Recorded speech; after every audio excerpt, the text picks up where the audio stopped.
Sometimes we cover independent books, and sometimes to get their names out there, the independent book is published online as a webcomic. I was asked to cover this and found the story pretty fun, so if you're interested, I'll link their website down below along with the store.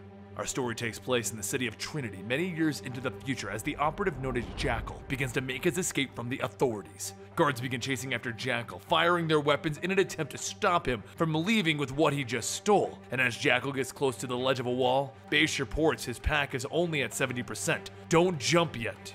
Base advises that there is another ledge that he can jump to from that's a little shorter. He turns and he leaps off the ledge and his gravity pack begins to whirl on and he soars to the lower level. One of the guards runs to the ledge and aims down and fires, hitting the gravity pack, sending Jackal crashing into the ground. Base then reports that there's a cable car that can get him out of the common levels, so that's where he needs to head to now. He begins to sprint, but as he gets to the next ledge, an automatic attack drone starts to close in. He looks down, checking his power, and the base reports that he only has 42% left. He can make the jump. The drones get closer and they open fire, hitting Jackal just short of him making the jump. He manages to grab onto the ledge before falling below, and then he picks himself up and he heads to the exit. Just as he gets to the elevator, the bell rings and the doors slide open, revealing a group of guards. He says that he has to open up the vents and he begins blowing fire at the guards to escape. Base then reports that he's at 20%, and if he keeps going, he's gonna bottom out. Jackal continues firing until the rest of the guards are down and the grav pack bottoms out. The full weight of the grav pack pushes Jackal to the ground, and he crawls back up to hit the button on the elevator to escape. Base says that there will be about another 50 seconds before the grav pack comes back online, and Jackal says, "Don't worry, I got this." He holds the canister, telling Base that it was all worth it. Except at that moment, an attack drone in the cable car opens fire, launching Jackal out of the window. Back at the base, Link reports that Jackal's vitals are offline. However, back in the field, where Jackal's body fell, the guards begin to surround him while one commanding officer gives orders to the others. But before they can move his body, he begins to float upwards. Audrey says that the pack is more damaged than they thought, and Orson asks how damaged is damaged, and Audrey just looks back at him. Link says that if the pack reaches critical, and Orson finishes it by stating, it'll blow up the entire city.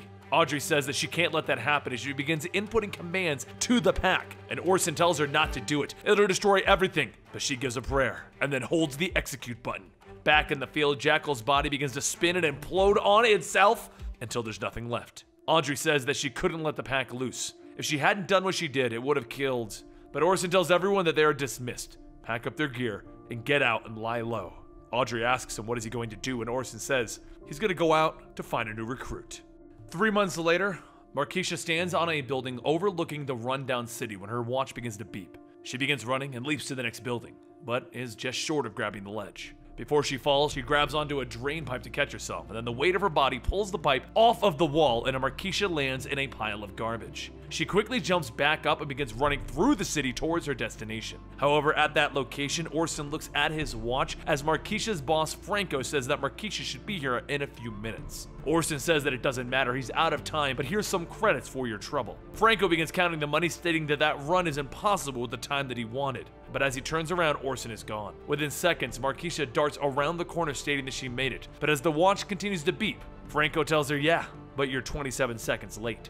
Markeisha shouts that she did a 40-minute run in 20, and Franco says that it's not him that she needed to impress. Anyway, she should head home for the day. She asks about her money, and Franco says that she was late, so she doesn't get paid. Franco heads back inside of the shop, and Markeisha tells him that she really needed that money, but he just wants her to come back tomorrow and see if there's any jobs available. Across town, Orson calls back to his house to see how the development of the new grav pack is going, which Audrey tells him could be better. He tells her to make sure that this one works, and Audrey says the last one did. It was operator error, not hers. Link mentions that he's still trying to get access to the intercity networks, but that too is harder than it looks. He then asks how did the new courier work out, and Orson tells him they didn't.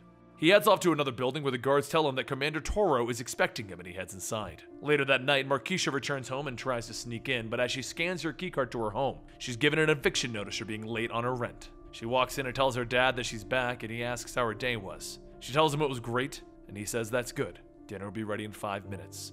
She heads upstairs and pulls out her savings to check how much money she has, which as she looks at it is not nearly enough. She's been trying to save up for her and her father to move into the inner city. There they would receive free medical care, and they would also receive regenerative nanite technologies that could improve her father's eyesight. The only issue is that it costs 5,000 credits per applicant. Using what money she does have, Markeisha enters her payment for the rent, and as it accepts her money, It tells her that the amount is insufficient, so time extension has been denied. She heads back downstairs for dinner, and as she eats, she asks her father where his plate is. And he tells her that he ate earlier, but she knows that he's lying. They just don't have enough food. So after taking a few bites, she tells her father that she's stuffed and he should have the rest. And he tells her he's fine, she should eat it. They both clean up, and Markeisha tells him that she's going back out there. All of the night runners are too new to be on their own. He tries to tell her that it's too dangerous to run at night. The stabbing, the mugging, and what's been happening to those poor girls. Markeisha tells him it's fine. She's not their type anyway. And her father tries to argue, but she snaps at him, telling him it's not even sundown yet. After a bit more arguing, he hugs her, telling her to be safe out there, and as she leaves, he begins rubbing a charm. A little while later, Markeisha heads back over to Franco's to see if he has any work, to which he tells her that he already told her there's nothing new for her. He goes on telling her that she's not his only runner. He does need to train the rookies too. While the two of them talk, the phone rings, and after answering it, Franco slams the phone back down, asking where Emil is. He turns and says, "You know what? You want a job? Fine. I have a black bag delivery. That means no vest, no ID, make the drop, and leave without saying a single word." Markeisha asks if he scanned the bag, and he tells her, "Black bag." She takes the package and tells him, "Fine, just give her the drop off." She runs through the city, and it's a short sprint, and as she reaches the checkpoint to the next zone, she realizes that there's a long line to get in.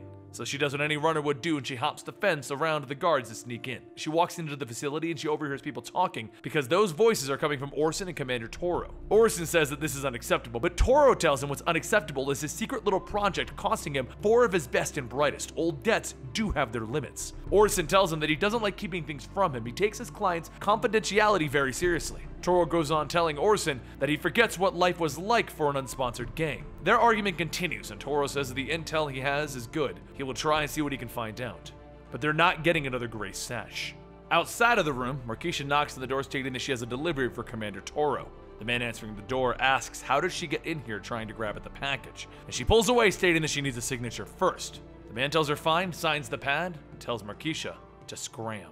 Orson heads out saying his goodbyes, but as he shuts the door, an explosion goes off, throwing Markeisha and Orson to the ground. Markeisha begins to pick herself back up, and as she looks back, she sees Orson staring right back. She gets up and begins running, and Orson pushes the rubble off and begins to make chase. While running through the halls, the guards spot them and begin to open fire on her. She quickly jumps over the fence to the next zone, and Orson tells the guards to bring the ATV around and follow her. Up ahead, Markeisha runs through the city with Orson closing in close behind. But as Orson and the guards get closer, one of the guards begins to open fire on her. The shots miss and end up hitting some of the passerbys, but she keeps running. After running into a dead end, she grabs a pipe and uses it to vault herself up onto the building ledges up above. All of the guards begin climbing up onto the building trying to follow, but as they reach the top, they see Markeisha jumping off of the ledge to the building nearby. Some of the guards begin to open fire on her, but she ducks and dodges, but before she can get too far, she jumps in front of a few of the other guards. A man opens fire on her, but Orson tells the man to stop firing. The man then decides he's going to chase after her. And after a few more turns, Markeisha runs into another dead end. She throws her arms up as the guard and Orson surround her. And she tells them that she didn't know it was a bomb. This isn't fair. Orson tells her, life is never fair, and he fires. And that's when she opens up her eyes to see the guard dead. Orson picks Markeisha up off her feet and tells her to run. But before he leaves, he slips a tracer on her. He begins counting down from 27, and Link's radios in asking if everything's in play. He then tells Link to zero in on the tracer that he just activated. Link asks if the target is the bomber, and he tells him no. That's their new recruit. As Markeisha runs off, Orson finishes the countdown, and after he calls out 1, he yells out to the guards that they have a man down over there.